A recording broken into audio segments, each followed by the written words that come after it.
Hi hello welcome back to my channel. അപ്പോൾ നമുക്കിന്ന് അടിപൊളിയായിട്ട് നല്ല ക്രിസ്പി ആൻഡ് ടേസ്റ്റ് ആയിട്ട് വെറൈറ്റി ആയിട്ട് ഉണ്ടാക്കിയെടുക്കാൻ വേണ്ടി പറ്റുന്ന നല്ലൊരു ചിക്കൻ ഫ്രൈഡ് റെസിപ്പി ആയിട്ടാണ് ഞാൻ വന്നിട്ടുള്ളത്. അപ്പോൾ എല്ലാവരും ഉണ്ടാക്കി നോക്കുക. ഇഷ്ടമായി ലൈക്ക് ചെയ്യാനും സബ്സ്ക്രൈബ് ചെയ്യാനും ഷെയർ ചെയ്യാനും കമൻറ്റ് ചെയ്യാനൊന്നും മറക്കില്ല കേട്ടോ. അപ്പോൾ നമുക്ക് വീട്ടിൽ പോകാം. അപ്പോൾ നമുക്ക് അതിനൊരു മിക്സിയുടെ ജാറിലേക്ക് 3-4 ചുവന്ന മുളക് ഇട്ട് കൊടുക്കുക. അതിന് കൂടി തന്നെ നമുക്കൊരു 1/2 ടീസ്പൂണോളം ജിഞ്ചർ പേസ്റ്റും കൂടി ഇട്ട് കൊടുക്കുക കേട്ടോ. ഇനി നമുക്ക് ഇതിലേക്ക് 1 ടീസ്പൂണോളം മന്തി മസാല ഇട്ട് കൊടുക്കുക. അതിന് കൂടി തന്നെ നമുക്കൊരു 1/4 ടീസ്പൂണോളം ഗരം മസാലയും കൂടി ഇട്ട് കൊടുക്കുക കേട്ടോ. അപ്പോൾ മന്തി മസാല ഇല്ലെങ്കിൽ കുഴപ്പമൊന്നുമില്ല, ഗരം മസാല കുറച്ച് കൂടുതലിട്ട് കൊടുത്താൽ മതി. അപ്പോൾ നമ്മൾ ഇതിലേക്ക് മന്തി മസാല ചേർത്ത് കൊടുക്കുമ്പോൾ ഒരു നല്ലൊരു പ്രത്യേക ടേസ്റ്റ് ആയിരിക്കും കേട്ടോ നമ്മൾ ചിക്കൻ ഫ്രൈക്ക് ഉണ്ടാകാൻ. ഇനി നമുക്കിതിലേക്ക് ഒരു 1/4 ടീസ്പൂണോളം മഞ്ഞൾ ഇട്ട് കൊടുക്കുക. അതിന് കൂടി തന്നെ നമുക്ക് 1 ടീസ്പൂണോളം കാശ്മീരി ചില്ലി പൗഡർ ഇട്ട് കൊടുക്കാം കേട്ടോ. ഇനി നമുക്ക് ഇതിലേക്ക് 1 ടേബിൾ സ്പൂണോളം തൈര് ഇട്ട് കൊടുക്കാം കേട്ടോ. അപ്പോൾ നല്ല പുളിപ്പുള്ള തൈരിനെ ഇട്ടെടുക്കാൻ വേണ്ടി ശ്രദ്ധിക്കുക. ഇനി പുളിപ്പ് കുറവാണെങ്കിൽ തൈര് കുറച്ച് അധികം ഇട്ട് കൊടുക്കാം കേട്ടോ.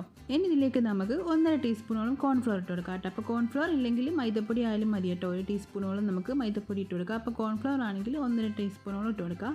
എന്നിട്ട് അതിലേക്ക് നമുക്ക് ആവശ്യത്തിനുള്ള ഉപ്പും കൂടി ഇട്ട് കൊടുത്തിട്ട് വെള്ളമൊന്നും ചേർക്കാതെ നന്നായിട്ട് അരച്ചെടുക്കാം.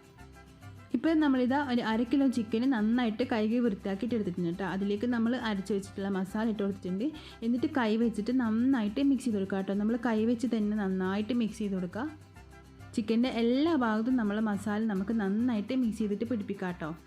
അപ്പോൾ നമ്മൾ മസാല അരച്ചെടുക്കുന്ന സമയത്ത് അതിൽ ഒട്ടും വെള്ളം ചേർക്കരുത് കേട്ടോ. അല്ലെങ്കിൽ നമ്മൾ ചിക്കനിൽ മസാല പിടിക്കാതെ ഇങ്ങനെ ഇളകി കളിക്കട്ടോ, ലൂസായിട്ട് വെള്ളം പോലെ കിടക്കും. ഇപ്പോൾ ഇത് നമ്മൾ നല്ല കട്ടിയിൽ അരച്ചെടുത്തത് കൊണ്ട് തന്നെ നമ്മൾ ചിക്കനിൽ നന്നായിട്ട് നമ്മൾ മസാലയൊക്കെ കവർ ചെയ്ത് കിട്ടിയിട്ടുണ്ട് കേട്ടോ. ഇനി നമുക്ക് ഈ ചിക്കന് ഒരു 1/2 മണിക്കൂറോളം ഫ്രിഡ്ജിൽ വെച്ച് കൊടുക്കാം കേട്ടോ. അപ്പോൾ ഫ്രീസറിൽ വെക്കേണ്ട ആവശ്യമില്ല, താഴത്ത് വെച്ച് കൊടുത്താൽ മതി. ഇപ്പോൾ ഇത് 1/2 മണിക്കൂർ കഴിഞ്ഞിട്ടുണ്ട്. നമ്മളൊരു പാത്രം വെച്ച് കൊടുത്തിട്ട് അത് ചൂടായി വന്നപ്പോൾ അതിലേക്ക് വെളിച്ചെണ്ണ ഓയിലോ നിങ്ങളുടെ ഇഷ്ടത്തിനനുസരിച്ചിട്ട് വെച്ച് കൊടുക്കുക കേട്ടോ. ഇനി നമ്മൾ ചിക്കൻ്റെ പീസ് ഓരോന്നോരോന്നായിട്ട് അതിലേക്ക് ഇട്ട് കൊടുക്കുക. അപ്പം നമ്മൾ ചിക്കൻ ഇടുന്ന സമയത്ത് ഫുൾ ഫ്ലെയിമിൽ വെക്കാം കേട്ടോ. എന്നിട്ട് 2-3 മിനിറ്റിന് ശേഷം നമുക്ക് എന്ത് ചെയ്യാം, ലോ ഫ്ലെയിമിലേക്ക് മാറ്റി കൊടുക്കാം. ഇനി നമ്മൾ ചിക്കന് 2 സൈഡും നന്നായിട്ട് പൊരിഞ്ഞ് കിട്ടുന്നത് വരെ നമുക്ക് ഇതുപോലെ ഇങ്ങനെ തിരിച്ചും മറിച്ചും ഇട്ട് കൊടുത്തിട്ട് നന്നായിട്ട് ഫ്രൈ ചെയ്തെടുക്കാം കേട്ടോ. എല്ലാ ഭാഗവും നന്നായിട്ട് വെന്തിട്ട് അതിൻ്റെ കളറൊക്കെ മാറി വരുന്ന സമയം വരെ നമുക്ക് എന്ത് ചെയ്യുക, അപ്പുറം ഇപ്പുറം നന്നായിട്ട് തിരിച്ചും മറിച്ചും ഇട്ട് കൊടുക്കാം.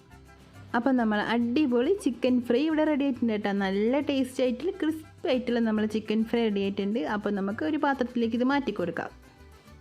അപ്പം നമുക്ക് പെട്ടെന്ന് ഉണ്ടാക്കിയെടുക്കാനും പറ്റുന്ന നല്ല ടേസ്റ്റി ആയിട്ടുള്ള അടിപൊളി ചിക്കൻ ഫ്രൈ ആയിട്ട് ഇത് നല്ല ക്രിസ്പി ചെയ്ത് കഴിക്കാൻ തന്നെ നല്ല അടിപൊളി ടേസ്റ്റ് ആട്ടോ.